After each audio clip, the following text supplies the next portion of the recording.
sa lahat, hindi nyo kami binabayaran dito para magtau-tauhan at gawin yung robot at gawin yung katatawanan sa harapan. Pangalawa, hindi ako nag-board exam para lang hindi irespeto ng mga katulad yung wala pa lamang nararating sa buhay. Ang kakapal ng mga mukha nyo.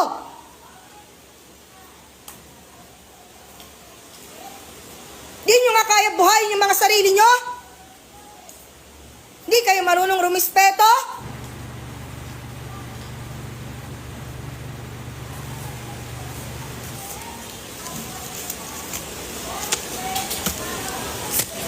Mag-board exam din kayo para malaman nyo kung hanggang saan kayo.